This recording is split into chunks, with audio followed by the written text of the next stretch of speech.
Alhamdulillahirrabbilalamin. Wassalatu wassalamu ala asrafil anbiya'i wal mursalin. Sayyidina wa maulana Muhammadin. Wa ala alihi wa ashabihi ajma'in. Rabbi israh li sadri. Wa yassir li amri. Wa hlul 'uqdatam min lisani yafqahu qawli amma ba'du. Sama-sama kita mengucap syukur kepada Allah dengan ucapan hamdalah. Alhamdulillahi Rabbil Alamin. Semoga kita semua senantiasa dalam rahmat Allah, dalam keselamatan, dalam keberkahan. Semoga keluarga semua dalam kondisi sehat walafiat. Sehat lahir dan batin. Sehat rezekinya, sehat dompetnya. Amin. Kuat buat. Ya. Semoga keluarganya sakinah, mawaddah, warahmah. Amin. Semoga anak-anak soleh dan solihah. Amin.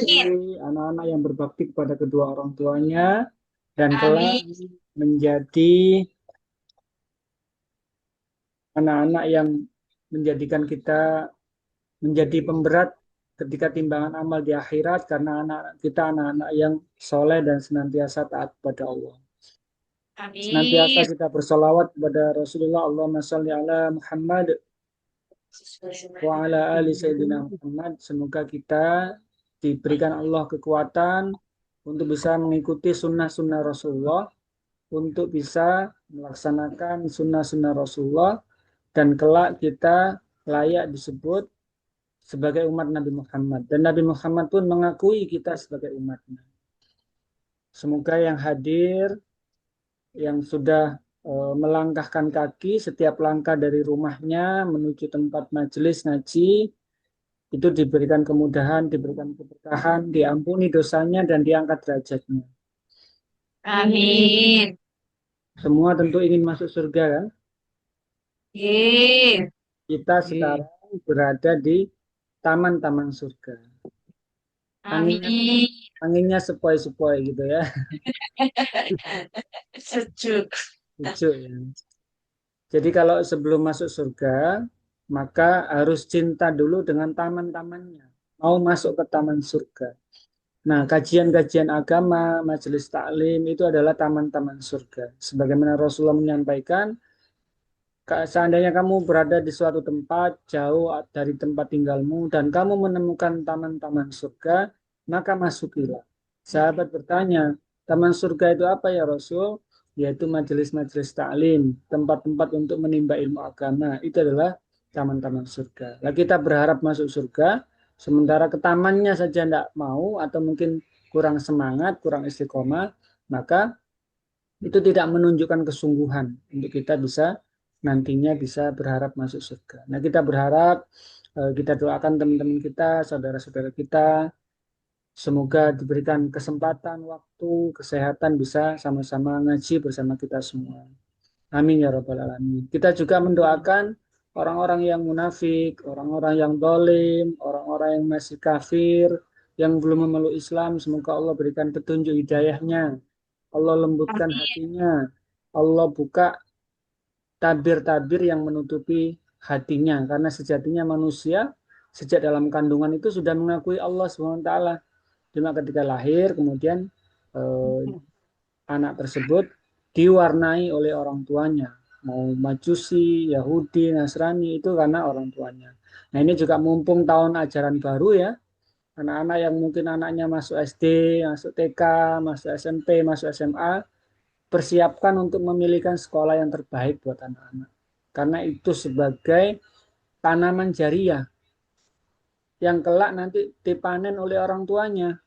Banyak orang tua yang berhasil memanen di masa tua, dia udah nggak bisa bekerja, nggak bisa beraktivitas sempurna seperti waktu muda, tapi kemudian karena anak-anak yang telah ditanam menjadi anak-anak yang soleh solihah, dia tinggal menikmatinya. Tapi ada juga orang tua yang kemudian memanen tanaman yang tidak bisa dinikmati ketika dia tuanya. Karena apa? Karena salah dalam menanamnya. Nah, ketika salah dalam menanam, ini ya otomatis nanti harusnya sudah sepuh, sudah tua itu sudah nggak ngurusi anak, sudah tinggal menikmati untuk ibadah, tapi masih diributkan harus bekerja, harus merawat dan sebagainya macam-macam. Banyak kita ketahui orang-orang yang sudah sepuh banget, harusnya sudah tinggal istirahat, tapi mereka masih harus bekerja. Anaknya kemana? Anaknya jauh entah kemana, nggak pernah mengunjungi orang tuanya. Itu bisa jadi adalah dalam proses menanam anak-anak ini salah dalam memilihkan tempat pendidikan. Nah, kita berdoa semoga yang anaknya sedang masuk SD, SMP, SMA, atau kuliah diberikan Allah petunjuk tempat pendidikan yang terbaik untuk anak-anak jadi soleh solehah. Amin ya rabbal alamin.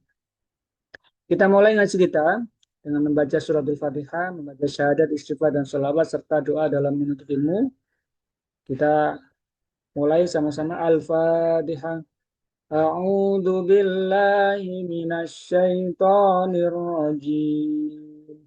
Bismillahirrahmanirrahim. Alhamdulillahi rabbil alamin. Ar-Rahmanir-Rahim. Maliki yaumiddin.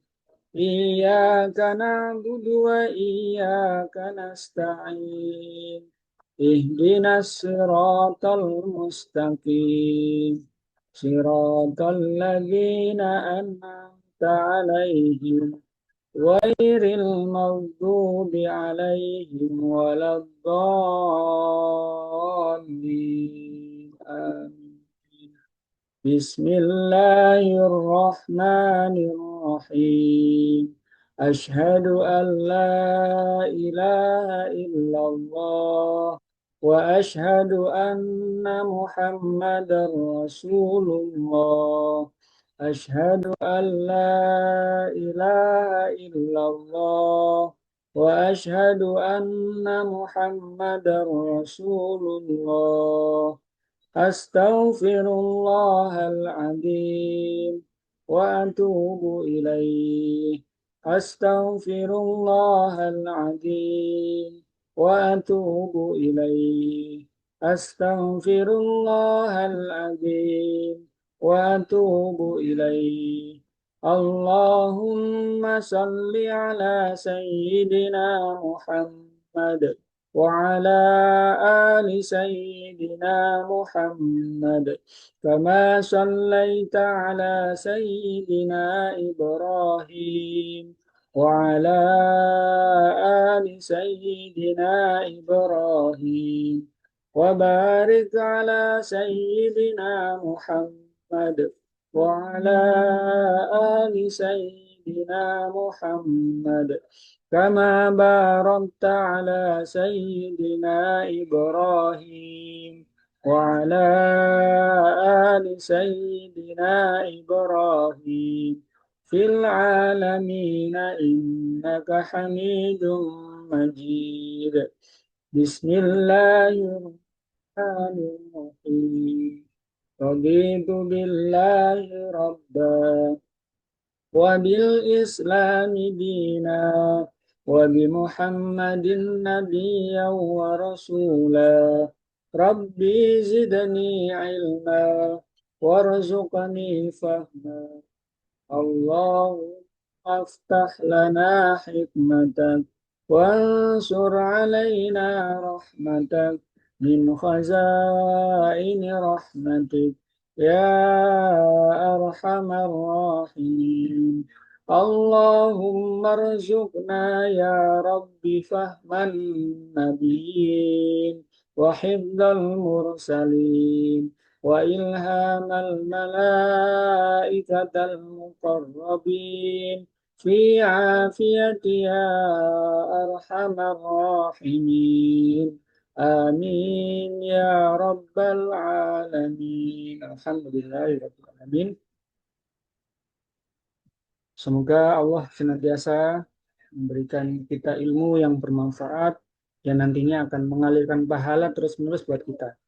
Ingat, ilmu bermanfaat adalah ilmu yang kita praktekkan. Apa yang kita dapatkan kita praktekkan dan nantinya kita sampaikan kepada teman, saudara, kerabat, keluarga Sehingga ketika teman, keluarga, saudara, sahabat keluarga itu melaksanakan, kita pun mendapatkan pahala kebaikan dari apa yang kita sampaikan. Lalu sekalian yang dirahmati Allah, kita sampai kepada bab poin yang berikutnya tentang sholat berjamaah. Jadi kita udah belajar tentang sholat sendiri. Kita udah belajar bagaimana hukum-hukumnya, syarat rukunnya, yang membatalkan, yang memakruhkan, yang dibolehkan dalam sholat. Nah, kemudian kita juga udah belajar bahwa sholat berjamaah itu sholat yang fardu kifayah. Artinya ketika satu rumah ada melaksanakan sholat tapi tidak berjamaah, atau satu kampung tidak melaksanakan berjamaah, maka bisa satu kampung itu mendapatkan dosa semuanya gara-gara tidak ada yang melaksanakan sholat berjamaah. Nah, minimal sholat berjamaah itu berapa orang? Minimal 2 orang. Ada imam, ada makmum. Itu sudah sholat disebut sholat berjamaah. Nah, bagaimana kemudian kemarin kita juga sudah belajar syarat-syaratnya imam itu apa saja. Imam itu laki-laki. Kemudian apalagi yang kemarin masih diingat? Adil, faqih, ya ilmu agamanya, dan diutamakan yang punya hafalan paling banyak Al-Quran. Nah, eh, berikutnya kita akan membahas bahwa dalam sholat berjamaah minimal 2 orang. Tapi ketika sudah melaksanakan sholat, tiba-tiba ada orang yang datang. Misalkan rombongan sholat berjamaah yang pertama itu sudah sampai kepada ruku, sampai kepada sujud, bahkan mungkin sudah tahiyat akhir. Tapi belum berakhir sholatnya. Karena sholat itu disebut berakhir ketika ada salam. Assalamualaikum, noleh ke kanan, maka itu sudah berakhir sholatnya. Kalau dia baru datang di situ, imamnya sudah mengucapkan salam, maka dia sudah tertinggal, tidak bisa ikut berjamaah bersama imam tersebut. Tapi ketika masih mengikuti dan menjumpai kondisi imam berjamaah dengan makmumnya, jadi masih dalam kondisi ruku, dalam kondisi sujud, i'tidal, duduk di antara dua sujud atau yang lainnya, tahiyat akhir, maka dia masih bisa terhitung sholat berjamaah. Nah, ingat kemarin kita sudah sampaikan, keutamaan sholat berjamaah itu adalah 27 kali lipat lebih baik daripada sholat sendirian. Dan tentunya ada banyak sekali manfaat bagi orang-orang yang melaksanakan sholat berjamaah. Nah, sekarang kita menyampaikan bagaimana makmum yang terlambat tadi. Makmum yang terlambat namanya masbuk. Masbuk. Masbuk itu makmum yang terlambat. Yang pertama ketentuannya bagaimana? Satu, bergabung mengikuti imam dalam posisi apapun. Jadi ketika seseorang sudah mendengar iqomah, maka seyogyanya kita kemarin analogikan seorang karyawan yang datang di apel pagi di kantornya. Tentunya orang-orang yang terlambat itu menunjukkan dia kurang perhatian. Dan kalau sering terlambat, tentunya pimpinan pasti akan memberikan teguran, teguran 1, 2, 3, peringatan 1, 2, 3. Kalau sudah sampai berkali-kali ya tentunya diizinkan untuk tidak masuk seterusnya kan gitu. Nah, lah kalau kita bagaimana dengan sholat? Ini jauh lebih tinggi daripada pimpinan di kantor. Allah memanggil kita, kemudian kita terlambat lagi. Mungkin Allah menegurnya tidak secara langsung dan tidak kelihatan dan kita mungkin tidak merasakan. Tapi tiba-tiba mungkin kita usaha kita ada masalah. Tiba-tiba anak kita yang lainnya sehat, ini sakit. Tiba-tiba itu bentuk-bentuk teguran sebenarnya. Kita bisa koreksi sendiri-sendiri dalam diri kita. Mumpung ini juga tahun baru Islam ya, 1 Muharram. Kemarin siapa yang udah sempat berdoa akhir tahun, berdoa awal tahun. Kalau kita simak terjemahannya dari doa awal tahun dan akhir tahun, itu doa yang luar biasa. Di mana kita semua usianya bertambah, tapi umurnya berkurang. Umur itu ketentuan yang dari Allah. Jadi artinya kita tidak pernah tahu umur kita sampai berapa. Usianya bertambah, tambah banyak, tambah banyak. Berarti mengurangi jatah umur yang Allah berikan. Berarti mengurangi juga jatah kesempatan kita beribadah kepada Allah. Nah, ketika berkurang banyak seperti itu, maka seyogianya ketika ada panggilan Allah tadi, panggilan Allah itu berupa apa? Adzan. Di mana kita mendengar adzan? Ingat yang kemarin hadisnya Rasulullah. Ada seorang tunanetra yang dia minta izin sama Rasulullah. Tunanetra tahu ya, nggak bisa ngelihat ya. Nah, dia minta izin ya Rasulullah, kalau misalkan aku nggak ikut sholat berjamaah bagaimana? Karena aku yang nggak ada yang nuntun ke masjid gitu. Terus Rasulullah bilang, ya nggak apa-apa. Ketika orang itu berbalik badan, Rasulullah menegur kembali, sebentar, sebentar. Kamu mendengar suara adzan nggak? Iya, mendengar ya Rasul. Datangi suaranya. Artinya Rasulullah mengganti yang awalnya boleh ditoleransi. Kemudian Rasulullah, selama kamu masih mendengar adzan, maka kamu harus datang. Nah, kita kan sekarang ini tidak ada yang kesulitan tidak mendengar adzan. Mau masuk kampung mana selama di Pulau Jawa, itu enak sekali. Selalu terdengar adzan. Beda kalau di luar Jawa, di tengah hutan, Kalimantan, dan sebagainya itu sering tidak terdengar adzan. Tapi kalau di Jawa, mau masuk desa mana, kota mana, provinsi apa, mesti ada terdengar adzan. Nah, selama terdengar adzan, berarti kita sedang dipanggil oleh Allah. Nah, ketika dipanggil, kita datang tepat waktu atau in time sebelum waktunya dipanggil, sudah siap dulu di depan pintu di masjid, di rumahnya Allah, atau dipanggil oleh Allah, kita datangnya terlambat. Nah, ini kita muhasabah. Saya pun juga melatih diri untuk bisa tidak terlambat ya. Saya nggak terlambat Ustaz kalau maghrib, isya gitu. Kalau subuh saya terlambat gitu. Atau zuhur saya di jalan, atau asar saya di jalan. Banyak yang menyampaikan bahwa selama kita bisa menjaga sholat kita, maka hidup kita dijaga oleh Allah. Dijaga apanya? Ya rizkinya, ya kesehatannya, ya dari orang-orang jahat, dari orang-orang yang suka nipu, dari orang-orang yang suka utang tidak balik. Ada yang ngalami gitu nggak? Diutang temannya, nggak balik-balik gitu. Itu bisa jadi karena Allah sedang menegur secara pelan gitu. Lah kalau kita berkali-kali ditegur nggak terasa, ditegur nggak terasa, ditegur nggak terasa. Ya mungkin Allah akan ngasih teguran yang sifatnya peringatan, peringatan satu, peringatan dua. Jika kerasa aja kasih peringatan tiga. Nah kalau udah kayak gitu, oh ini aku sedang diuji sama Allah ya. Bisa jadi mengatasnamakan diuji, tapi bisa jadi Allah sedang menegur keras kepada kita. Kok saya semuanya sedang buntu, rezeki saya nggak tuntas-tuntas, utang saya tambah banyak dan sebagainya. Ingat, bisa jadi itu adalah peringatan dari Allah, bukan ujian, peringatan. Nah, kalau peringatan-peringatan nggak di gubris, kalau di kantor kan, ya wes kamu nggak usah masuk kantor. Tapi kalau sama Allah, Allah saking sayangnya nggak mungkin Allah sama bilang, ya wes kamu keluar aja dari bumi ini, kan nggak bisa. Allah tetap kasih sayang, tetap dikasih kesempatan. Maka kesempatan itu jangan disia-siakan. Ayo sama-sama tahun baru Muharram ini latihan, melatih diri sendiri. Wes adzan, wes tak tak kalahkan semua. Mau dipanggil siapa aja tak kalahkan. Allah yang nomor satu. Ini kalau nggak dilatih, ya nggak bakalan bisa.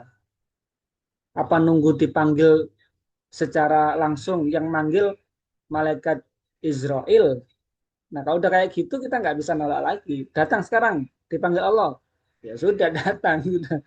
Jadi kalau sekarang kan kadang kita masih, ya sih sebentar. Oh ya, nanti dulu. Masih adzan, belum komat. Oh sebentar, masih nututi kok. Waktunya masih panjang. Sholat duhur bisa sampai jam 2. Iya masih bisa. Tapi disitulah menunjukkan seorang hamba itu benar-benar dia memenuhi panggilannya Allah atau menunda-nunda panggilan Allah. Ketika menunda-nunda, maka kita termasuk yang nantinya doa kita akan ditunda-tunda oleh Allah untuk terwujud. Nah, sekarang bagaimana ketika memang ya terpaksa Pak uzur, benar-benar nggak bisa. Saya udah mau sholat berjamaah, saya harus BAB. Nah, saya harus buang hajat dulu. Ya udah buang hajat dulu. Selesaikan hajatnya. Jangan sampai sambil sholat nahan-nahan sampai kemeringat kan itu. Gara-gara harusnya BAB ditahan gitu. Nah, kalau sholat berjamaah memang ada buang hajat, ya selesaikan hajatnya dulu baru sholat.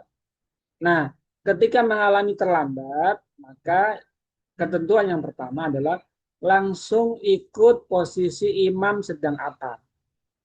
Jangan menunggu imamnya berdiri tegak. Jadi kalau misalkan imamnya sedang ruku, langsung ikut ruku. Tapi posisikan untuk mengambil takbiratul ikhram yang sempurna dulu. Jangan langsung datang, langsung ruku. Tapi takbiratul ikhram Allahu Akbar sampai sempurna, baru ngikuti ruku. Nah, ketika dia ruku dan imamnya masih ruku, namanya masih menjumpai kondisi imam yang ruku, maka itu masih dihitung dapat 1 rakaat. Tapi kalau ngikuti ruku, imamnya sudah berdiri, maka dia tidak terhitung 1 rakaat.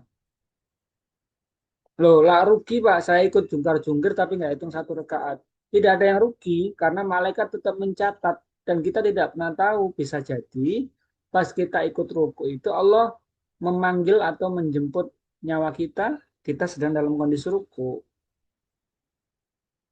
Kita sholat, ternyata imamnya sudah sujud kedua.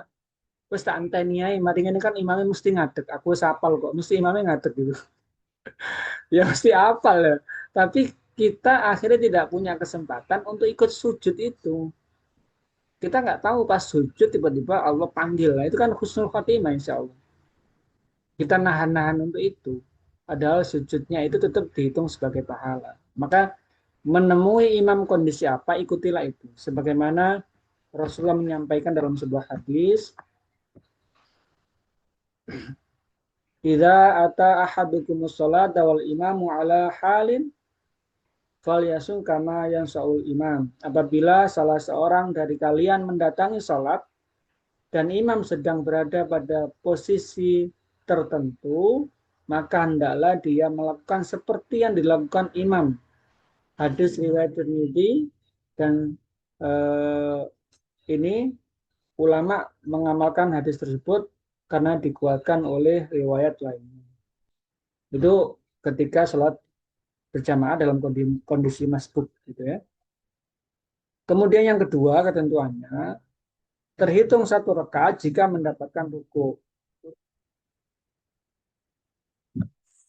Terhitung 1 rakaat bagi makmum apabila dia mendapati imam sedang ruku, lalu dia ikut ruku bersama imam sebelum imam bangkit dari rukunya. Sebagaimana sabda Rasulullah Shallallahu Alaihi Wasallam disebutkan dalam sebuah hadis, "Idza huyitum ila sholati wa nahnu sujudan fasjudu wa la ta'udduha syai'an wa man adraka raka'atan faqad adraka shalah."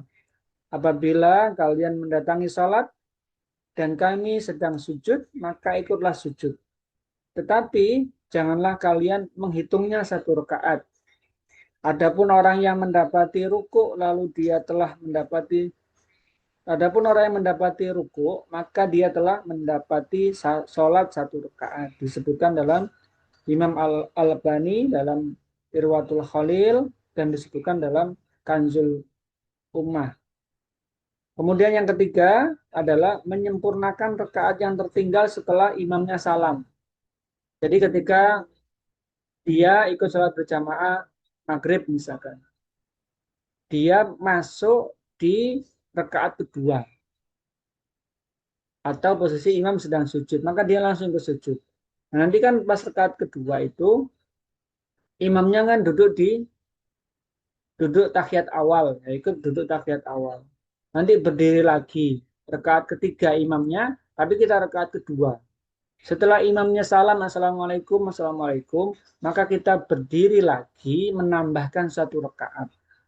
menyempurnakan rakaat yang kurang atau yang tertinggal tadi. Berarti kita duduknya 3 kali, duduk tahiyat awal, duduk tahiyat akhir, nanti duduk tahiyat akhir lagi. Iya, enggak? Ya memang seperti itu. Begitu pula ketika misalkan kita menjumpai sholat duhur 4 rakaat dan kita masuk di rakaat yang kedua. Jadi kita mengikuti duduk tahiyat itu 3 kali.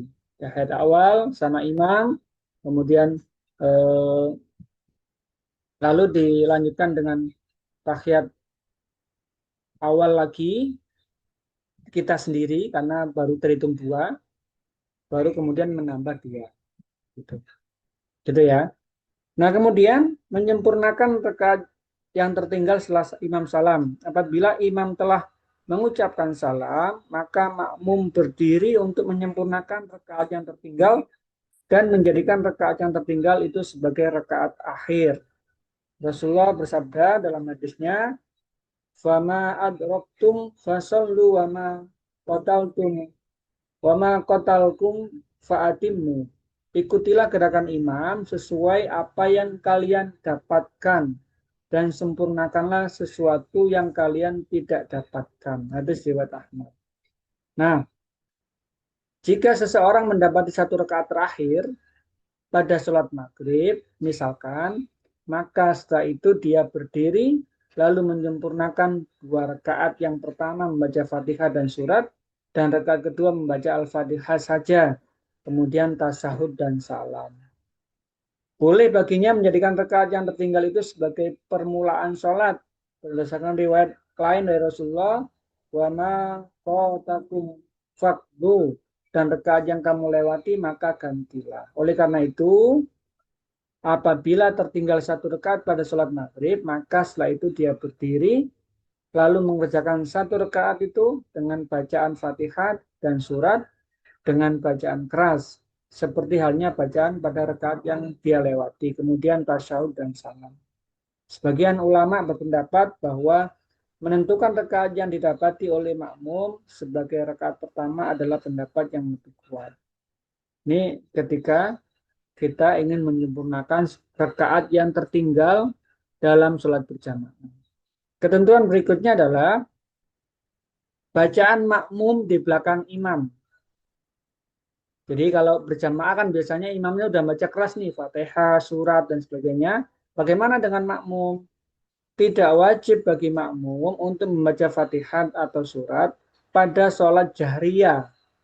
Misalkan sholat maghrib, isya, subuh. Dan disunnahkan baginya diam, menyimak bacaan imam dalam hati gitu. Karena bacaan imam itu cukup baginya berdasarkan sabda Rasulullah, "Man kana lahu imamun fa qira'ahul imamu lahu qira'ah."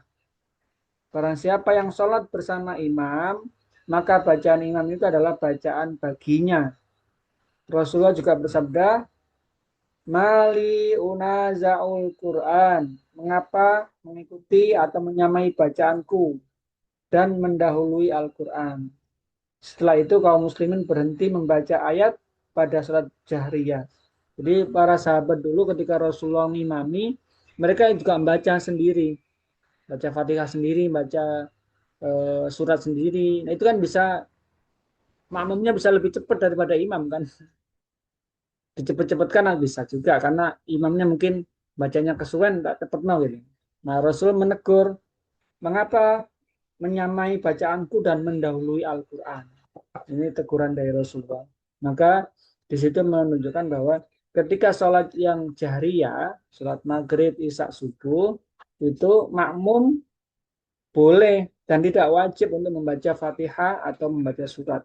Tinggal menyimak, mendengarkan.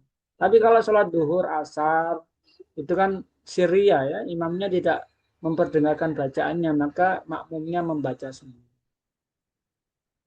Beliau Rasulullah bersabda, "Innama ju'ilal imamu liyu'tamma bihi fa idza kabbara fakabbar wa idza qara'a fansitu." Sesungguhnya imam itu dijadikan untuk diikuti. Apabila imam takbir, maka ikutilah takbir. Dan apabila imam membaca, maka diamlah. Ini sebagai petunjuk bahwa dalam membaca Fatihah, seorang makmum itu dalam sholat jahriyah tinggal menyimak, diam dan mendengarkan. Namun disunahkan bagi makmum untuk membacanya pada sholat syiriah, dan disunahkan juga bagi makmum untuk membaca Fatihah ketika imam sedang diam pada sholat jahriyah. Nah, kecuali biasanya kan ada imam yang habis waladhdallin amin sebelum baca surat dia kan diam biasanya. Nah, diamnya itu bisa kita gunakan baca Fatihah. Artinya tidak sampai ketika imamnya diam kemudian kita benar-benar pikirannya blank. Jadi bisa diisi dengan baca Fatihah. Yang ketentuan kelima, tidak boleh melakukan sholat sunnah apabila sholat fardu telah ditegakkan. Maksudnya bagaimana? Jika sholat telah ditegakkan di saat mengerjakan sholat sunnah, maka sholat sunnah itu dihentikan sebelum terhitung satu rakaat bangkit dari ruku. Dalam sebuah hadis disebutkan, "Idza uqimatis sholatu fala sholata illal maktubah." Apabila sholat telah diiqamahkan, maka tidak ada sholat selain sholat fardu. Biasanya kita ini perlu diperhatikan kalau kita sholat berjamaah di masjid. Sekarang masjid-masjid sudah ada apa itu eh, kayak jam digital itu loh. Kan di imaman biasanya ada ya jam digital. Di situ biasanya juga udah otomatis selain jam digital yang menunjukkan waktu-waktu sholat, biasanya ada ketentuan juga penjelasan tentang waktu iqomah. Nah, kalau yang di musolanya atau di masjidnya ada, itu biasanya kalau bisa disetting dan diharapkan para imam atau yang bagian iqomah itu taat kepada itu. Makmum yang lain juga sama. Tapi ada juga yang kemudian tidak taat. Ketika tidak taat, terus fungsinya dipasang buat apa juga. Gitu. Fungsinya apa sih? Gini, kalau kita masuk dalam masjid, itu ada sunnah-sunnah. Ingat, sunnah-sunnah ini adalah sebagai persiapan bekal kita untuk akhirat. Memperbanyak bekal. Kalau kita mau pergi jauh kan, kalau bisa bekalnya yang cukup, jangan sampai kurang. Apa? Sholat li syukril wudhu misalkan. Masuk masjid, sholat tahiyatul masjid gitu. Sholat qabla duhur itu disunahkan 4. Kalau nggak nututi waktunya ya 2. Nah, kalau kita sholat berjamaah di masjid, maka juga tidak boleh egois. Sek entenono ya, aku tak sholat tahiyatul masjid, tak sholat qabla duhur dulu 4 rakaat. Yang lainnya menunggu kita, nggak boleh. Maka ketika kita sedang sholat sunnah, kita masih dapat 1 rakaat nih misalkan sholat sunnah, kan biasanya 2 rakaat. Terus sudah iqomah, maka kita diminta oleh Rasulullah untuk membatalkan, menyelesaikan. Udah dianggap selesai. Meskipun kurang satu rakaat, ya sudah langsung ikut sholat berjamaah. Jadi kalau udah iqomah, sholat sunnahnya dihentikan atau disingkat atau diselesaikan. Tapi kalau kita sudah dalam tahiyat akhir, ya udah selesaikan. Yang penting tidak sampai imamnya berdiri atau tegak dari ruku atau sampai kita ketinggalan 1 rakaat. Jangan sampai gitu. Gara-gara mengejar sholat sunnah, akhirnya kita ketinggalan 1 rakaat dengan imam. Jangan sampai. Nah, mereka-mereka yang bagian iqomah, ya kalau bisa taat di jam digital yang ada di situ. Iqomah kurang 4 menit. Ya, jangan diiqomah dulu karena bisa jadi ada makmum jamaah yang baru datang karena melihat petunjuk itu masih kurang 4 menit, ya berarti bisa sholat lah. Saya biasanya sholat misalkan 2 menit atau 1 menit setengah, ya tergantung masing-masing ya mau kecepatan berapa. Kalau yang kecepatannya tinggi, saya sholat setengah menit sudah selesai gitu. Ya, jangan kira-kira sendiri lah. Di jam digital itu masih tersisa berapa detik gitu ya. Berapa menit itu. Kalau jenengan kecepatan tinggi ya saya cukup Pak 20 detik udah selesai ya. Pak 2 rakaat ya monggo aja. Tapi setidaknya ya kita bisa memperkirakan. Dan yang bagian iqamah itu juga mentaati itu, dan kita juga taat. Udah kurang setengah menit kita maksakan sholat sunnah, ya nanti akhirnya misalkan kita juga sebagai seorang tokoh gitu ya, jadi ketuai ginang gang kene gitu, kurang setengah menit deh aja sholat sunnahnya suwe gitu, akhirnya sing bagian iqamah kak wani kak wani iqamah sungkan itu namanya egois, jangan sampai ya. Jadi adanya jam digital dan petunjuk iqamah itu kita taat di sana, disepakati bersama, itu bisa disetting, misalkan sholat duhur menunggunya 5 menit, sholat subuh menunggunya 7 menit, ya bisa disetting masing-masing ya.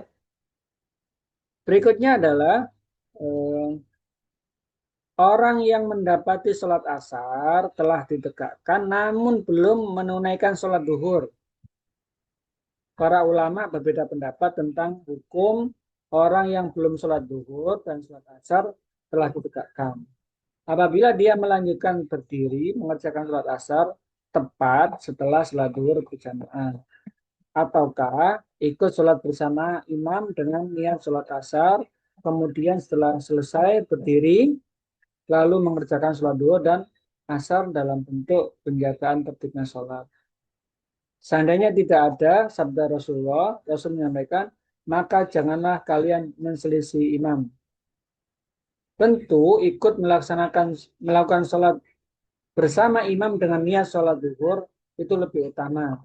Jadi sikap yang lebih berhati-hati adalah ikut melakukan sholat bersama imam dengan niat sholat asar. Apabila selesai lalu berdiri dan mengerjakan sholat zuhur dan asar. Adapun sholatnya bersama imam itu sebagai sholat sunnah baginya. Ini kalau misalkan kita sedang musafir, perjalanan jauh gitu, terus mampir ke masjid yang sedang sholat berjamaah. Sementara kita tadi sudah niat mau menjamak sholat misalkan, jamak atau jamak kosor gitu ya. Kalau jamak kosor kan nanti kalau dibahasnya, jamak itu menyatukan waktu sholat di salah satu waktu, entah di depan atau di belakang. Kalau misalkan zuhur dengan asar dikerjakan di waktu zuhur, berarti namanya jamak takdim. Zuhur dan asar dikerjakan di waktu asar, namanya jamak takhir. Nah, itu mengerjakannya tetap 4 rakaat, 4 rakaat. Tapi kalau mengkosor, jamak kosor namanya, ada jamak kosor takdim, ada jamak kosor takhir. Berarti kalau misalnya jamak kosor takdim, berarti zuhur dilaksanakan 2 rakaat, asar 2 rakaat di waktu zuhur. Kalau takhir gimana? Ya berarti zuhur 2 rakaat, asar 2 rakaat dilaksanakan di waktu asar. Nah, bagaimana kalau kita perjalanan jauh? Ini kita udah niat jamak nih. Kemudian ada sholat berjamaah di situ yang dia sedang sholat berjamaah asar. Kita ikut sholat berjamaah dengan imam tersebut atau kita sholat sendiri dengan keluarga kita. Maka di sini bisa pilihannya ikut bersama imam, tapi nanti sholat lagi, sholat zuhur dan asar. Kalau di jamak kosor berarti zuhur tetap 2, asar tetap 2. Terus yang dengan imam tadi disebut sebagai sholat apa? Itu dianggap sebagai sholat sunnah, mendapatkan keutamaan berjamaah dengan imam. Tapi kalau misalkan kita sholat sendiri, berjamaah sendiri, setidaknya menunggu sholat berjamaah yang sedang berlangsung itu selesai dulu. Dalam satu masjid misalkan ada 2 sholat berjamaah, nah itu kurang kurang aksam, kurang afdol dan tidak baik. Kalau bisa, kalau ada sholat berjamaah di situ, ikut bergabung. Tapi kalau di situ sudah selesai, baru kita melaksanakan sholat dengan urutan yang Allah sudah tentukan. Ya duhur dulu, jangan asar dulu. Karena ada biasanya, karena ini waktunya asar, saya sholat asar dulu. Enggak, karena tadi duhurnya belum, urutannya duhur dulu, 2 rakaat. Baru kemudian sholat asar. Gitu. Ketentuan berikutnya, tidak mengerjakan sholat sendirian di belakang shaf. Maksudnya gimana? Tidak boleh makmum berdiri sendirian di belakang shaf. Jika dia tetap berdiri, maka sholatnya tidak sah. Berdasarkan sabda Rasulullah kepada seorang yang sholat sendirian di belakang shaf. Disampaikan oleh Rasulullah, istakbil sholatak fala sholati limunfaridi khalfus sofi. Ulangi kembali sholatmu karena tidak sah sholat sendirian di belakang shaf. Maksudnya bagaimana? Adapun jika berdiri di sebelah kanan imam itu tidak mengapa. Maksudnya bagaimana? Sholat berjamaah nih.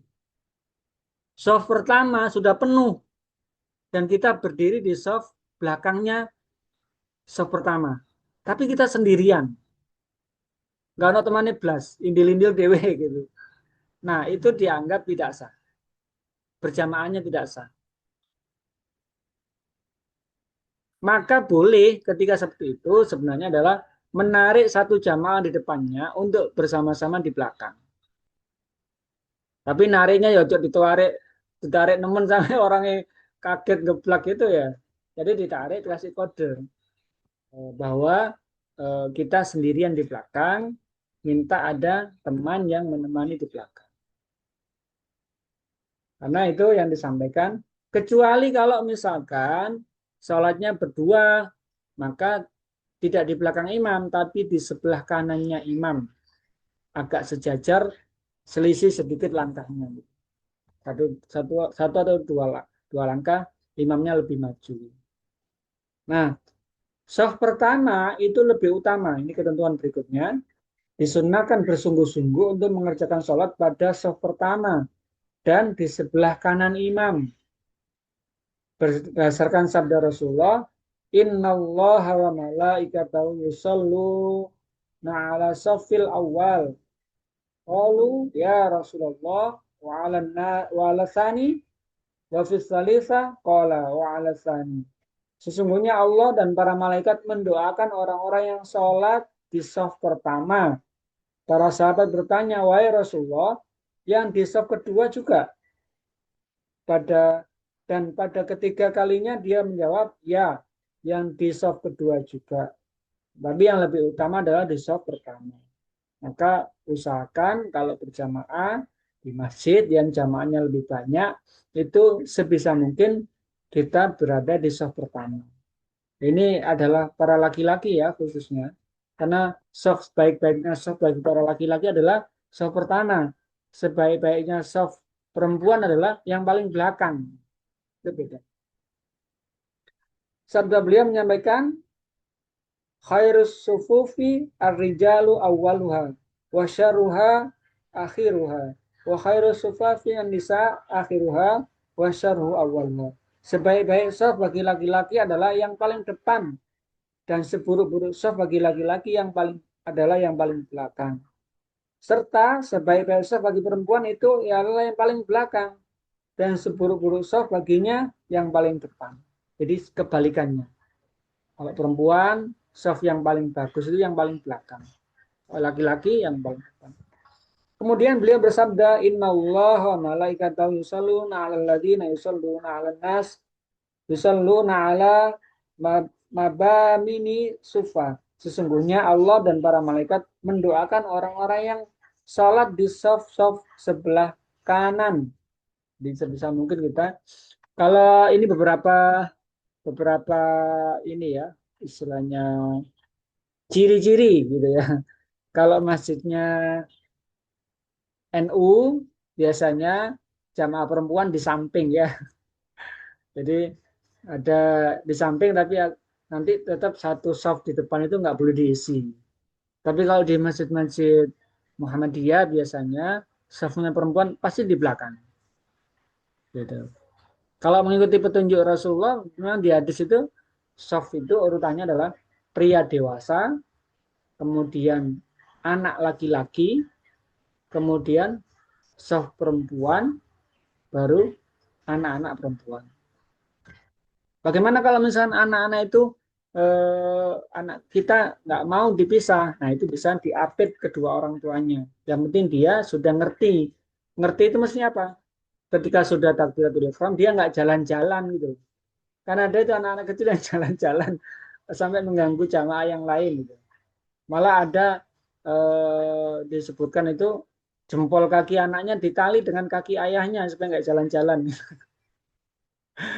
Jadi ya itu sebisa mungkin anak-anak dikasih tahu, nah kalau sholat berjamaah sama Abi atau sama Umi jangan jalan-jalan, tetap berdiri di tempat gitu.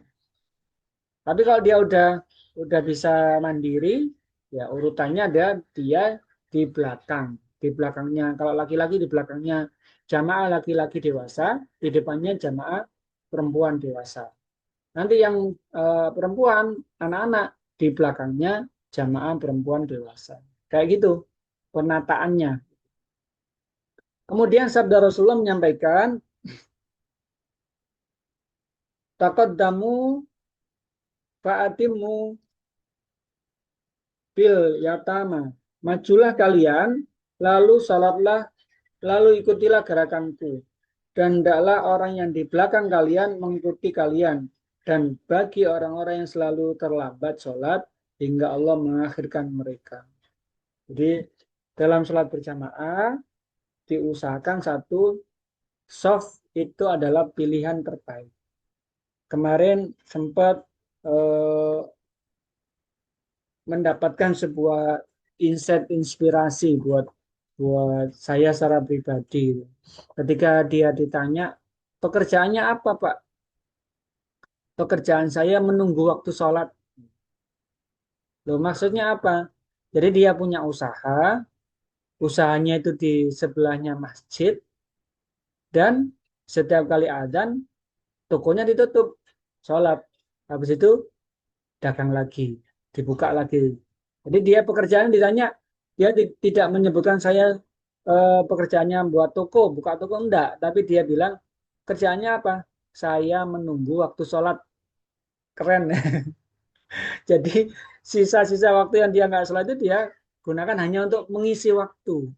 Tapi dia berpikir saya menunggu waktu sholat. Artinya secara mindset sholatnya diutamakan buat dia. Mencari rezekinya hanya sebagai sampingan. Kalau kita katakan kan kebalik kan itu. Ya ini pekerjaan utama saya apa? Menanam sayur misalkan. Terus ya nanti sholat berikutnya kalau dengar adzan. Kalau nggak dengar ya nanti bisa di rumah. Itu berarti menomorduakan sebenarnya. Ya kita juga mengalami yang sama ya. Ini PR buat kita sendiri. Seberapa yakin sih bahwa kita itu ketika mendahulukan panggilan Allah, kemudian Allah memprioritaskan kebutuhannya kita. Ini penting ya buat buat kita mengingat-ingat diri kita sendiri, meraba dada kita sendiri, meraba diri kita sendiri. Aku seperti apa ya gitu. Di pekerjaanku, pekerjaan apa saja, mau di kantor, mau di sawah, mau di kebun, mau punya bengkel, mau punya usaha sendiri. Nah, kita yang bisa jujur dengan diri kita sendiri. Kalau Allah manggil, kita datang enggak? Atau nunggu dikasih peringatan dulu? Atau nunggu dipanggil yang sebenarnya dipanggil innalillahi wa inna ilaihi rajiun baru datang gitu. Nah, itu jangan sampai. Ya kita sama-sama belajar, kita sama-sama melatih diri kita. Usia kita sudah tidak kayak anak kecil-kecil lagi. Usia kita udah sama-sama eh, dewasa dan tentunya kita memahami mana yang bisa kita nantinya bertanggung jawab kepada Allah, mana yang nantinya memang kita bisa berargumentasi kepada Allah. Kenapa kamu nggak datang ketika dipanggil adzan? Saya nggak dengar ya ya Allah gitu. Nah, mungkin kita punya alasan kan, nggak dengar karena mungkin kita yang belum nggak dengar. Tapi bukan nggak dengar karena dipasang headset ya, nggak dengar yang dipasang headset. Nah, tapi kita harus nantinya punya hujah, punya argumen di hadapan Allah ketika kita ditanya, kenapa setiap kali adzan kamu dipanggil nggak datang? Kalau hujah kita bisa diterima oleh syar'i, uzur yang benar-benar diterima oleh syariat, maka Allah tentu memaafkan. Tapi kalau enggak, ya kita mau berhujah apa juga di hadapan Allah. Kamu dipanggil adzan nggak dengar, dengar ya Allah, tapi pekerjaan saya kayaknya lebih penting. dengar ya Allah, tapi saya masih ini dan itu. Ya berarti kan secara logis kita bisa iya ya sebenarnya aku sendiri itu menomorduakan Allah. Ya Allah, bisa tak negonya Allah gitu. Gitu. Bahkan kadang ada orang yang ketika sudah mau sholat, ada telepon masuk, diterima dulu teleponnya. Diterima dulu sampai selesai. Ya, ini saya mau sholat, tunggu ya. Tapi sih ngomong terus sampai imamnya sudah ruku, sudah sujud. Berarti kan sebenarnya itu tidak lebih penting daripada yang di handphone itu. Berarti lebih mementingkan ini, panggilan di sini kan. Kalau kita jujur loh ya. Berarti kan ya ini PR buat kita sama-sama. Paling berapa menit sih kita sholat. Andaikan misalkan ini tadi ada telepon masuk, kita nggak angkat pun, dia tidak akan menjadikan kita masuk neraka kok. Dan tidak akan menjadikan kita kemudian hidupnya sengsara. Toh nanti bisa kita telepon ulang. Nah itu hal-hal yang menjadi pengingat buat kita semua. Berharap semoga tahun baru 1 Muharram 1447 ini menggugah kita untuk kemudian lebih berusaha lari menuju kepada sumber pemilik rizki, yaitu Allah SWT. Kalau kita mati-matian mengejar rizki, tapi kemudian Allah tidak menjadikan rizki itu bersama-sama kita, ya tentunya tidak akan pernah kita dapatkan. Sama persis ketika kita mengejar bayang-bayang tubuh kita yang disinari matahari dari sebelah timur pagi hari. Bayang-bayang kita di sebelah barat. Kita kejar bayang-bayang. Ya larinya lebih kencang daripada kita. Semakin kencang, semakin kencang juga bayang-bayang kita kejar. Sama sebenarnya, ya kita merasakan ya, misalkan contoh yang punya usaha. Oh, barang dagangan kita dibeli orang, alhamdulillah dapat rezeki. Tapi belum lama uang kita pegang, belum anget uang ini bersama kita buat untuk beli kebutuhan kita. Anakku butuh susu, dibelikan beli susu. Uangnya nggak jadi berada di tangan kita kasihkan kepada penjual susu. Susu kita dapat, uangnya sudah hilang. Si penjual susu, alhamdulillah barang dagangan saya dibeli, susu saya dibeli, uang dimasukkan dalam kotak. Nggak lama, dia beli kulaan susu, uangnya nggak dapat lagi, uangnya pergi. Si penjual grosir susu juga sama, dia beli ke pabriknya, pabriknya juga sama, dia beli ke bahan bakunya sama, dia beli pakannya, muter, akhirnya uang ini kan nggak kemana-mana. Sama kayak kita ngejar bayangan, kejar nggak bakalan dapet, kejar lagi nggak bakalan dapet. Paling dapat ya setelah itu ya keluar lagi. Gimana caranya supaya harta, rezeki, uang itu mengejar kita? Caranya adalah kalau tadi bayang-bayang sinarnya sumber cahaya ada sebelah timur, bayang-bayang di sebelah barat, maka caranya supaya uang mengejar kita adalah satu, kita berbalik arah menuju ke sumber cahaya. Nanti bayang-bayang itu akan ikut diri kita. Terpaksa atau tidak, bayang-bayang pasti mengikuti kita. Pasti mengikuti kita. Nah, harta, uang, rezeki itu seperti bayang-bayang. Kalau kita ingin mendapatkan mereka, harta itu, dan harta itu datang kepada kita dalam kondisi hina, mau nggak mau dia mesti datang. Itu adalah datangi sumber cahaya. Makanya saya terinspirasi dengan yang tadi disampaikan. Pekerjaannya apa, Pak? Pekerjaan saya menunggu waktu sholat. Di sela-sela waktu sholat dia usaha dagang dan sebagainya. Tapi secara otomatis karena dia mendahulukan Allah, rezekinya itu datang dari berbagai arah. Dari hal-hal yang tidak disangka-sangka. Dari jalan-jalan yang kemudian Allah bukakan pintu-pintu rahmatnya. Dengan mudah, dengan cara yang tidak terlalu effort tinggi. Ini ayo sama-sama kita semua punya kesempatan masing-masing. Dan kita punya semacam kontrol masing-masing terhadap diri kita. Tidak bisa kemudian baru diawasi Bu RT aku sholat itu. Nggak bisa juga. Yang bisa melakukan ya diri kita sendiri. Mau diawasi Pak RT, Bu RT, sopoai, enggak, aku pokoknya kru berangkat. Aku kru berangkat. Enggak peduli siapa, kenapa? Ini panggilannya Allah. Itu yang bisa saya sampaikan. Monggo kalau mungkin ada pertanyaan atau mungkin satu hal yang ingin didiskusikan, dipersilakan.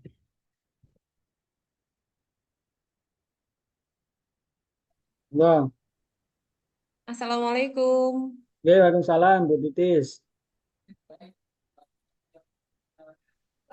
Mohon maaf, ini mau saya tanya yang tadi awal kali Ustadz menjelaskan tentang sebelum ke materi sholat jamaah tadi, Oke, itu eh, ada penjelasan tentang ujian dari Allah atau peringatan dari Allah. Yang ya. saya tanyakan, bagaimana bisa membedakan antara oh ini aku mendapatkan peringatan dari Allah atau ya ampun ternyata aku diuji sama Allah. Nah, itu bagaimana cara membedakannya? Mhm. Itu yang pertama. Kemudian pertanyaan yang kedua, ini kan sekarang baru tanggal 1 tahun baru Islam begitu ya, Ustadz. Nah, Ya, bolehkah saat bulan ini tuh kita melakukan hajat? Maksudnya misalnya nih eh, pernikahan atau khitan atau apalah pokoknya hajat karena kan kalau berdasar bukan berdasar sih anggapan anggapan pada umumnya itu kalau bulan kayak gini tuh nggak boleh ada hajatan, nggak boleh banyak nggak bolehnya gitu loh daripada boleh. Nah itu kalau menurut pandangan Ustaz sendiri bagaimana? Gitu. Terima kasih. Assalamualaikum.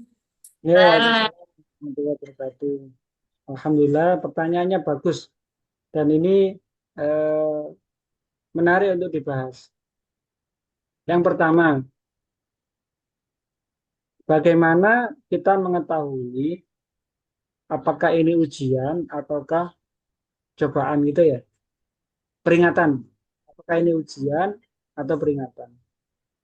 Nah, ciri-cirinya seperti apa? Gini, seseorang yang sudah melaksanakan syariat Islam, petunjuk-petunjuk di Al-Quran, hadis dilaksanakan, orangnya tidak pernah melakukan hal yang dolim, tidak pernah berbuat maksiat, kemudian dia mendapatkan sesuatu yang tidak dia harapkan, sesuatu yang menurut dia ini nggak sesuai dengan keinginannya gitu. Nah, bisa dipastikan di situ Allah sedang menguji kesungguhannya dia. Ada orang yang baru hijrah misalkan untuk lebih baik, maka untuk menguji apakah dia benar-benar hijrah atau tidak, dia pasti mengalami sesuatu hal yang tidak enak di awal biasanya. Banyak orang-orang mu'alaf yang baru masuk Islam itu ujiannya diusir dari keluarganya, tidak dianggap anak oleh orang tuanya, tidak mendapatkan warisan dari orang tuanya, dan dia diusir dari komunitasnya. Banyak sekali. Nah itu bisa dipastikan itu ujian untuk menguji seberapa dia benar-benar yakin dengan apa yang dia ambil keputusannya. Nah di kita di kehidupan kita, oh, kita nggak mualaf, kita sejak lahir sudah Islam gitu. Ini saya mengalami ujian atau peringatan ya di raba dengan diri kita sendiri. Selama ini ada nggak hukum-hukum Allah yang kita langgar? Saya kemarin eh, ngikuti kajian yang dia punya usaha di Shopee. Shopee, jual beli online itu, marketplace itu. Dan dia nomor satu di Mojokerto untuk jualan susu, susu bayi ya, susu pempes tisu. Bayangkan, susu pempes tisu. Di Shopee itu kan kalau orang jualan, selisih 100, 200, 50 rupiah aja kan orang pasti milih yang lebih murah kan. Nah, dia bisa mendapatkan kontrak dari supplier, satu kontraknya itu 4 miliar. Maksudnya, kalau dia menandatangani kontrak itu, berarti dia dapat harga, misalkan tisu harganya di luar dijual misalkan 3.000 gitu ya misalkan, dia bisa dapat 1.500 dari suppliernya. Artinya dia jual di Shopee kan bisa dapat lebih murah, orang supaya lari ke dia, beli lewat dia gitu kan. Sampai dia dalam sehari itu bisa sampai 10.000 paket ngirimnya gitu. Nah, karena ingin mendapatkan harga murah, dia akhirnya untuk bisa dapat kontrak dengan supplier pabrik tersebut, dia pinjam uang di bank. Nah, kan bank itu jadi gini, kalau dia punya usaha, kemudian rekening mutasi korannya itu terlihat lancar dan bagus dan besar, yakin pasti jenengan akan didatangi pihak bank dan ditawari untuk pinjaman supaya usahanya semakin besar, Bu. Ini ada pinjaman dengan bunga yang murah atau apalah, pokoknya dibujuk supaya kita mengambil dana tersebut. Nah, ketika itu mengambil, maka dia putar, dia omsetnya miliaran, tapi dia punya utang 9 miliar juga sampai hari ini gitu. Nah, telisik punya telisik, maka satu dia mengalami hal kondisi seperti itu karena satu dia melawan atau mengingkari petunjuk yang Allah sebutkan di Al-Quran. Apa itu riba? Maka itu bisa dipastikan itu peringatan dari Allah. Peringatan itu dan bisa jadi peringatan keras. Kenapa? Saya pernah ada ngapunten ya, ibu di Surabaya, eh, dia sama punya pinjaman di bank gitu. Yang awalnya dia punya rumah, punya mobil dan sebagainya, akhirnya dia terusir dari rumahnya. Mobilnya terjual dan dia hanya kontrak rumah kamar yang sangat kecil. Kenapa? Karena riba itu Allah menyampaikan siapa yang melakukan riba maka dia menabuh genderang perang denganku. Perang sama Allah ya siapa yang menang gitu. Dan dosa yang paling kecil dari riba adalah seperti seorang laki-laki yang menzinai ibunya sendiri. Yang kena riba itu siapa aja? Satu yang memberi pinjaman, dua yang meminjam, kemudian yang mencatat, dan dua saksi. Itu termasuk terkena hukum riba.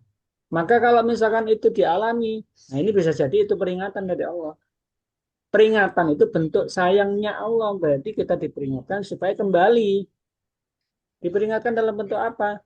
Diperingatkan dalam bentuk mungkin uangnya tidak malah ngumpul, modalnya besar, malah hutangnya nama besar. Itu berarti peringatan.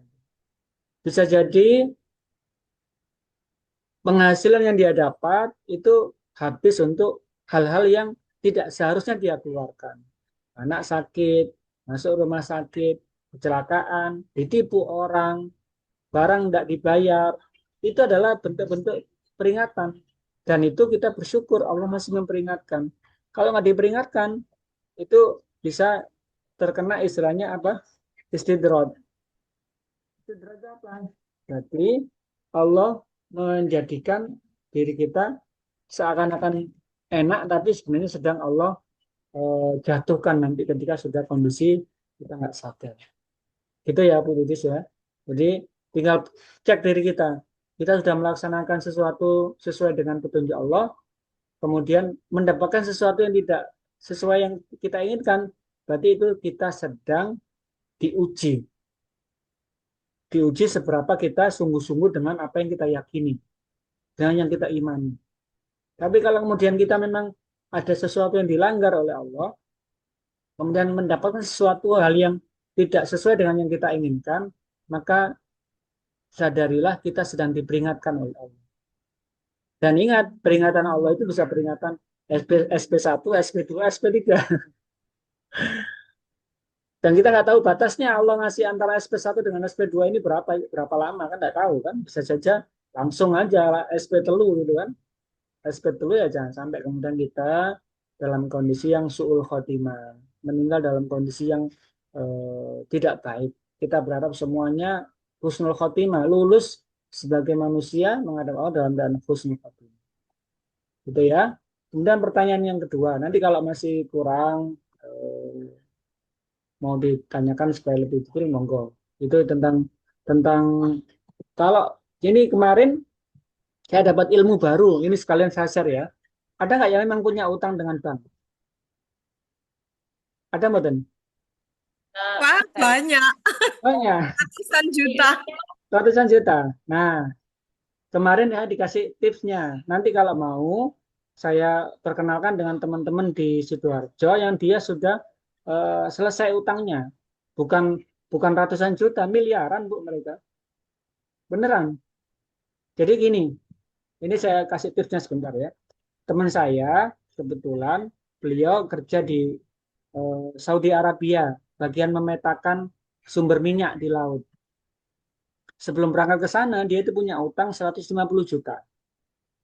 150 juta di apa kayak ini loh, KPR atau apa gitu loh. Pokoknya dia pinjam, kemudian nggak bisa bayar, ada tunggakan, kemudian mau diambil alih oleh KSP gitu ya, Koperasi Simpan Pinjam. Terus anu aja eh, apa di take over ya istilahnya, take over gitu untuk melunasi utangnya dia.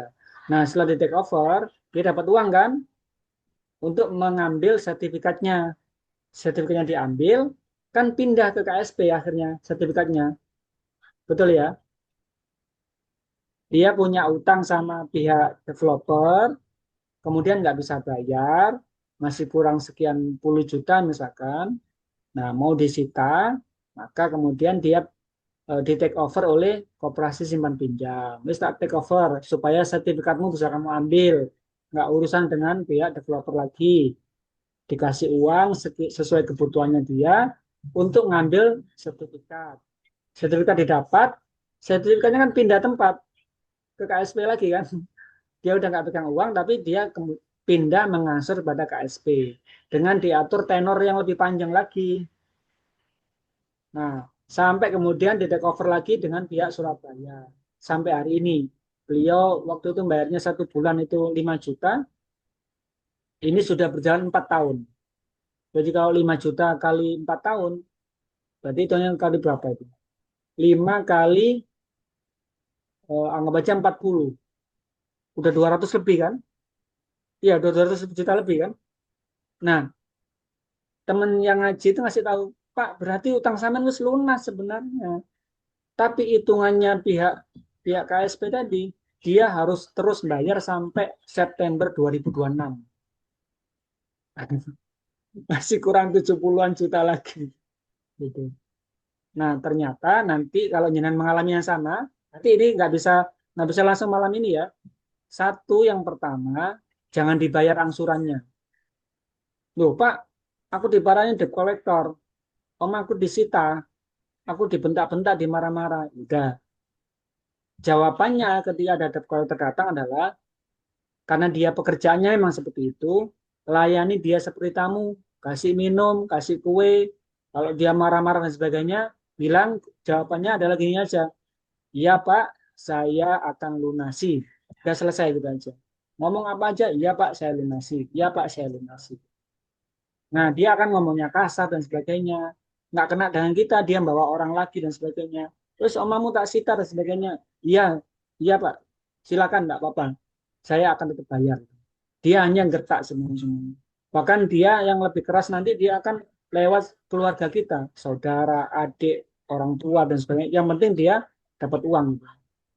Nah, di situ letak kita ujian, Bu. Ini namanya ujian. Jenengan akan benar-benar yakin mau keluar dari riba atau enggak keluar dari riba. Kalau jangan ya saya yakin keluar dari riba, ya udah terima saja itu semua sebagai pengukur dosa. Terus kupingnya panas, dipanas nggak apa-apa. Tapi jangan dibayar. Karena kalau jangan bayar, berarti di catatan mereka jenengan masih baik-baik saja. Jenengan masih bisa melunasi hutangnya. Nah, selama berapa tidak dibayar? Selama 6 bulan paling lama. Nah, setelah itu udah punya catatan bahwa 6 bulan tidak bayar kan? Orangnya bisa macam-macam. Bisa jadi rumah kita di apa? dilelang ya, dilelang gitu. Ya kalau dilelang ya alhamdulillah nggak apa-apa kan, fungsinya lelang kan rumah kita dijualkan, kalau lebih kan uangnya dikembalikan pada kita kan, karena kita pingin lunas kan sebenarnya. Nah, akui bahwa itu bentuk kesalahan kita, bentuk dosa kita, karena kita melanggar hukum Allah yaitu riba. Jadi setelah 6 bulan tadi, jenengan bisa datang ke OJK. Ke OJK minta nama suratnya itu SLIK. Saya belum cek apa kepanjangan itu, surat slik gitu. Nah di OJK tahu semua nanti histori hutangnya kita, pokoknya berapa, udah bayar berapa. Nanti akan diberikan surat dari OJK. Kalau katakanlah utang kita udah lunas pokoknya, tinggal bawa surat itu ke pimpinan KSP-nya. Nah, nanti pimpinannya nggak berani apa-apa sudah. Kalau udah lunas di situ, pokoknya maka dia nggak bisa nagih lagi. Ya udah itu bisa nanti ada tahapan lanjutannya. Jadi orang-orang yang punya utang banyak itu bisa selesai utangnya dengan cara itu, nggak harus dibayar semuanya. Tapi ya tadi dalam waktu masa-masa dia di teror atau tidak apa itu harus kuat. Itu nanti yang ingin segera keluar dari riba ya ada caranya, nggak harus dibayar semuanya. Gitu.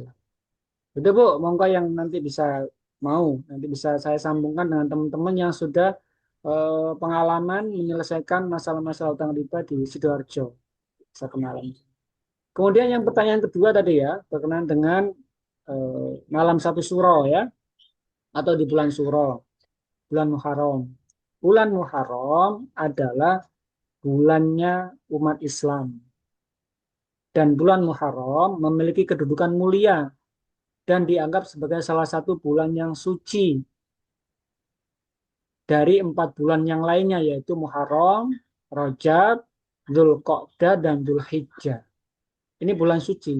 Pada bulan-bulan itu, umat Islam dianjurkan memperbanyak amal kebaikan dan menghindari dosa. Kemudian, banyak peristiwa penting yang terjadi di bulan Muharram, yaitu peristiwa pembebasan Nabi Musa dan Bani Israel dari kejarannya Fir'aun. Dan masih banyak lagi yang bahwa di bulan Muharram itu adalah bulan-bulan yang bulan mulia. Nah, bagaimana dengan bulan Syuro? Syuro itu adalah bulan yang di bulan Jawa yang disamakan dengan bulan Islam, tapi berbeda. Karena Jawa masih memiliki tradisi yang itu turun-temurun, tapi kemudian itu ada beberapa yang tidak sesuai dengan syariat. Misalkan dilarang untuk memiliki hajat di bulan tersebut. Gitu. Tidak ada dalam hadis atau petunjuk yang lainnya yang menyatakan hal itu. Yang ada adalah keyakinan masing-masing yang tidak didasarkan pada dalil. Umat Islam itu, yang dia muslim yang benar-benar, dia melakukan semua amal perbuatan atau tindakan berdasarkan ada dalilnya atau tidak. Meskipun misalkan dalilnya itu dhaif ya, misalkan lemah gitu ya. Tapi ada dalilnya. Nah itu umat Islam baru berani melaksanakan. Kalau nggak ada, itu namanya mengarang sendiri. Beda ya dengan tradisi sama apa yang sifatnya budaya dengan yang sampai pada keyakinan. Kalau misalkan di bulan Syuro tidak boleh ada hajatan, itu sudah menuju kepada keyakinan. Meyakini bahwa kalau punya hajat di bulan Syuro, maka dia mendapatkan kesialan. Berarti yang memberikan sial itu bulan Syuro, bukan Allah SWT. Itu sudah sama aja dengan menduakan kan sebenarnya kan. Nah itu yang dilarang. Padahal dalam Islam Muharram itu bulan yang mulia. Memang dalam sejarahnya bulan Muharram itu merupakan peristiwa salah satunya ada perang Karbala. Masih ingat ya perang Karbala itu cucunya Nabi dibunuh oleh orang-orang Syiah waktu itu. Itu terjadi di bulan Muharram juga. Dan saya tidak mempelajari secara detail ya tentang apa dan bagaimana bulan Syuro itu. Tapi yang paling menjadi sandaran kita sebagai seorang Muslim adalah tidak ada dalil dari manapun yang menyatakan bahwa bulan Syuro itu dilarang membuat hajatan, khitanan, nikahan dan sebagainya. Nah, tapi saya masih ragu-ragu, Pak. Jangan-jangan nanti saya melakukan pernikahan di bulan Suro, nanti malah salah satu dari kami meninggal. Atau mungkin kami, ya itu namanya was-was yang memang sengaja ditiupkan oleh setan. Ketahuilah tidak ada dalam Islam yang menyatakan seperti itu. Itu Bu, Bu Titis. Muka-muka bisa menjawab. Oke, baik. Terima kasih penjelasannya, Ustadz. Jadi kayaknya kok saya ngerasa, ya ampun banyak banget peringatannya untukku daripada ujian. Ya, ya, ya. Masih Itu terlalu bentuk banyak. sayangnya Allah Bu berarti Bu. Eh, ya, terima kasih. Jadi seperti itu. Berikutnya yang pertanyaan saya kedua, Alhamdulillah sudah terjawab. Jadi saya mau merayakan ulang tahun ini karena. Nah, Ulang tahun, Ah, ulang tahun iya. pernikahan atau ulang Jadi tahun apa ini Bu? iya berarti memang mungkin karena sudah terlalu membudaya begitu ya Ustadz, yang masuk ke telinga saya bahwa hajatan di bulan Suro itu sebaiknya jangan dilakukan kayak gitu. Ya. Oke, terima kasih Ustadz penjelasannya. Terima kasih teman-teman semuanya. Sama-sama, ya Bu. Ya, sebagai filter, teman-teman ketika mendapatkan informasi dari mana siapa saja, maka filternya adalah kamu mengatakan itu berdasarkan apa? Ya jari ini mbah-mbahku biyen ngono. Nah, tanya lagi, kira-kira mbah-mbahmu seperti itu tuh berdasarkan apa? Terus gak harus pokoknya. Nah, itu berarti menunjukkan dia nggak punya dalil, nggak punya alasan kuat. Ketika udah kayak gitu, maka coba cari alternatif sumber-sumber informasi yang lainnya. Orang kedua, ketiga, kenapa kok ini? Gak aruh aku yang melok tok, gak aruh aku yang melok tok, aku cuma itu. Nah, berarti itu benar-benar tidak ada dasarnya. Maka seorang muslim sebelum beramal dia harus punya ilmunya. Sebelum beramal harus punya ilmunya. Sebelum sholat, tahu ilmunya sholat. Supaya sholatnya diterima. Nah, ketika tahu bahwa dalilnya itu misalkan, aku ingin punya hajatan satu, contoh tadi ulang tahun ya, dalam rangka aku mensyukuri nikmat yang sudah Allah berikan, dengan cara aku berbagi sedekah pada teman-temanku, khususnya aku utamakan yang tak kasih itu orang-orang yang memang membutuhkan misalkan. Aku berbagi sama anak-anak yatim, aku berbagi dengan lansia yang duafa, orang-orang yang memang kebutuhan. Itu bentuk syukur yang memang tepat. Tapi kalau misalnya aku ulang tahun, yang diundang teman-temannya yang kaya-kaya saja gitu misalkan ya. Kemudian party di mana, sampai kemudian di situ dalam party itu ada makanan-makanan yang mubadir dibuang gitu. Itu sudah pasti di Al-Quran disebutkan mubadir itu saudaranya setan gitu. Maka hati-hati di sana. Dalam bentuk syukur, mensyukuri nikmat Allah, jangan sampai ada maksiat juga yang berada di dalamnya. Maksiat itu apa Ustaz, maksudnya? suaranya hilang. Oh, suaranya hilang. Halo, Di sudah? saya, di saya aman. Timer. Sudah? Halo? Di saya aman, Ustaz. Halo, aman. Saya Oh ya, aman. yang lainnya aman ya. Aman. Berarti kena angin Bu itu Bu. Kena angin atau kena apa itu? Ya. Jadi jangan sampai ada dalam niatnya mengucapkan syukur pada Allah tapi ada maksiat. Maksiat itu apa sih? Maksiat itu melanggar ketentuan yang Allah berikan. Apa saja, pokoknya ketentuannya. Kalau kita nggak tahu ketentuannya, ketentuan-ketentuan Allah ya, makanya ada Al-Quran, ada hadis ini sebagai real petunjuk bagi kita untuk kita tidak melakukan maksiat. Jadi Tis, selamat ya, moga-moga Allah berikan rahmatnya. Kalaupun dikasih peringatan oleh Allah, ketahuilah Allah sayang dengan Bu Titis. Kalaupun nanti diberikan ujian, maka ingatlah orang yang sudah ujian dan dia lulus kan naik derajatnya. Itu ya Bu Titis. Siap. Terima kasih. Oke, Kang Sami. Bu Puji, suaranya udah Terdengar? Sudah mikrofonnya Harus speakernya dipegang harus yang dipegang yang punya Ustaz. Iya. Geng. Monggo kalau ada pertanyaan lagi. Saya tadi kurang jelas Ustaz. Yang apabila masbuk, contohnya yang sholat duhur tadi, ikut di rokaat kedua, kemudian kan bacanya sama tasyahud awal. Terus yang rokaat keempat ini yang masbuk, bacanya itu tasyahud awal apa tasyahud akhir? Jadi dia mengikuti rakaat Yang yang mana? suaranya nggak keluar lagi. Bisa isyarat.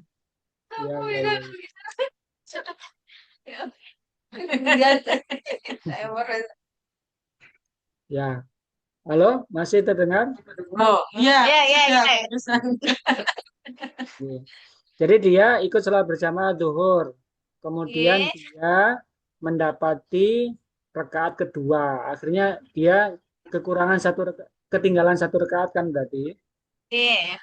Maka dia ikut tasyahud awalnya imam. Ya kan? Iya. Setelah itu dia melaksanakan kekurangannya. Berarti kan kurang 3.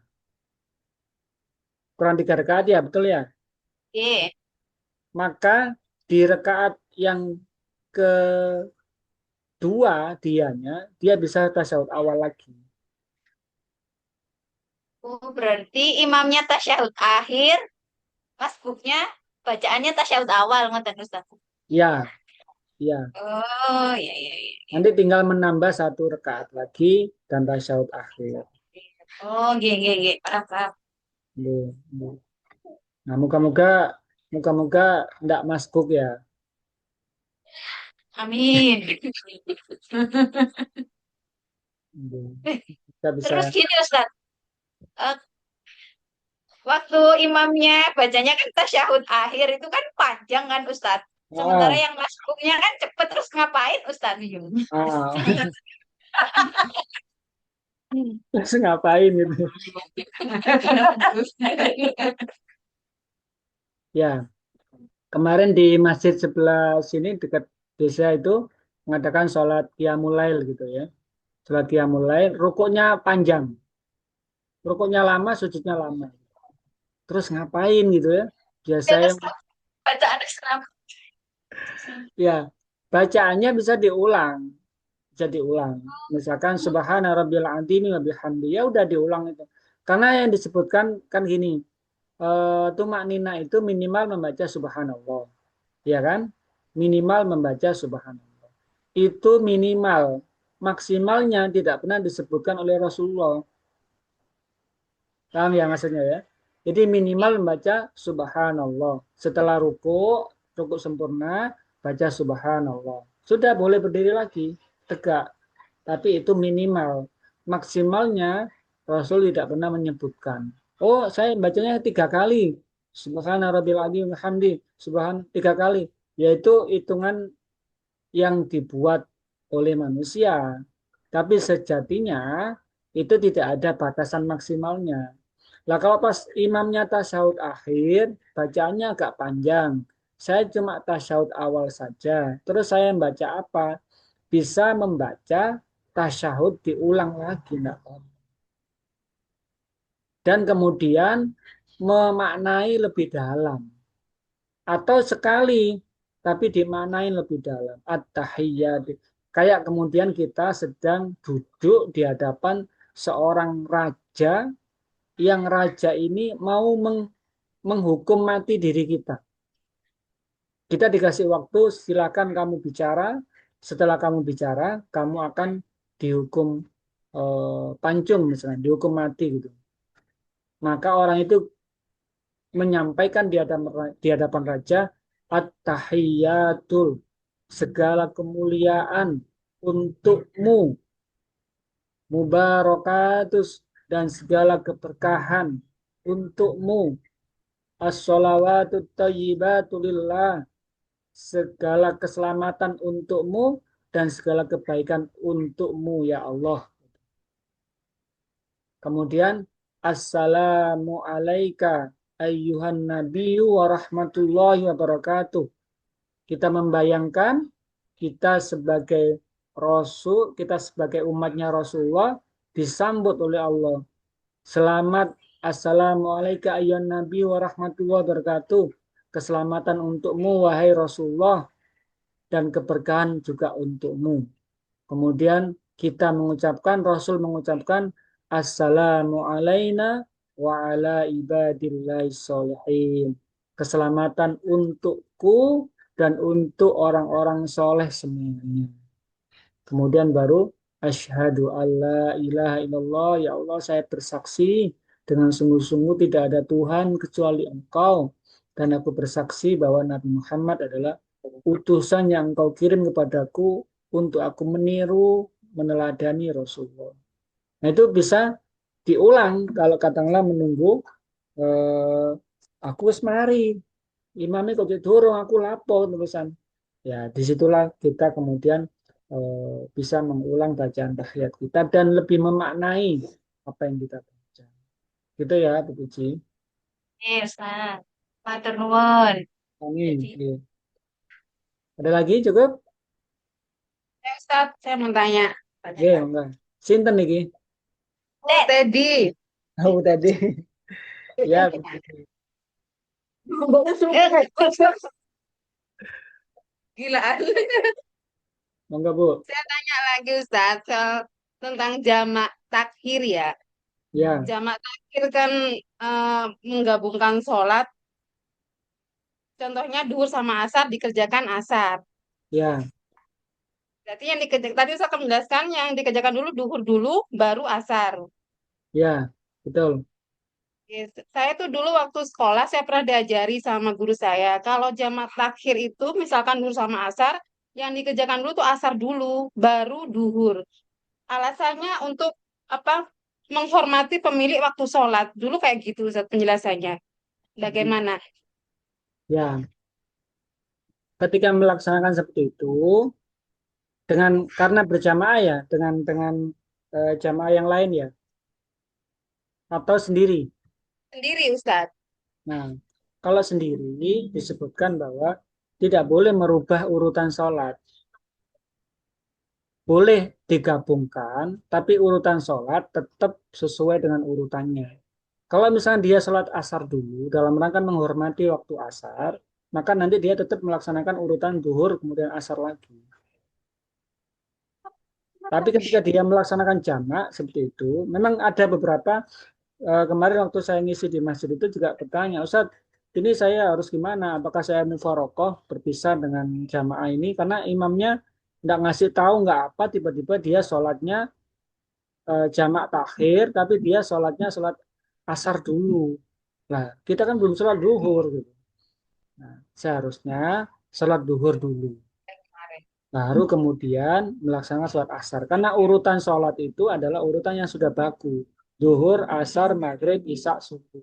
Sementara ada rukhsah, orang bisa menggabungkan waktu sholat.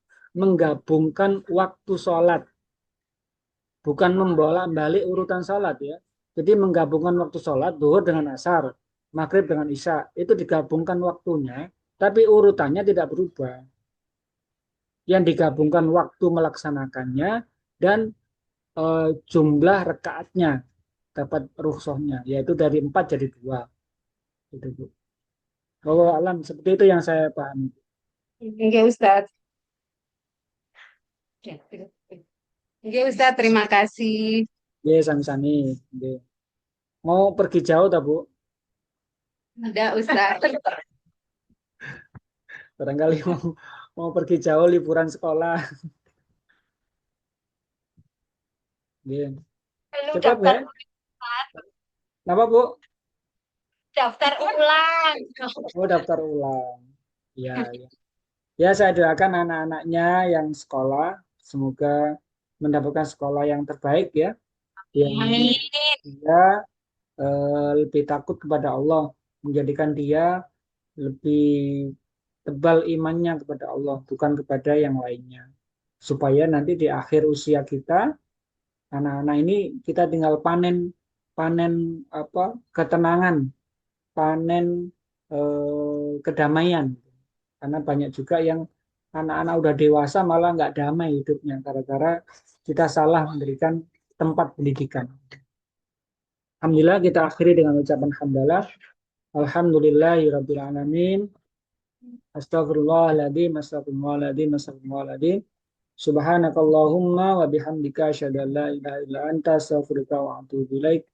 Allahumma arhamna bil Qur'an waj'alhu lana imaman wa nuran wa hudaw wa rahman.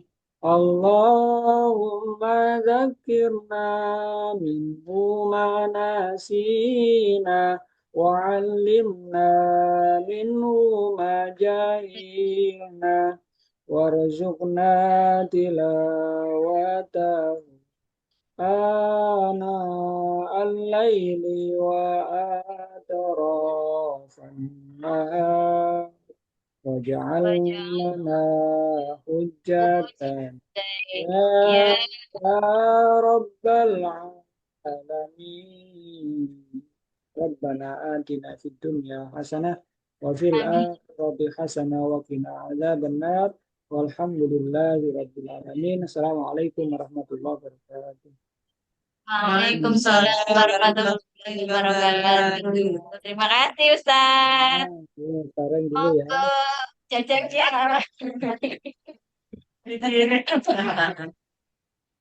Oke, semoga dinikmati. Iya. Assalamualaikum warahmatullahi wabarakatuh. Pamit dulu ya. Waalaikumsalam.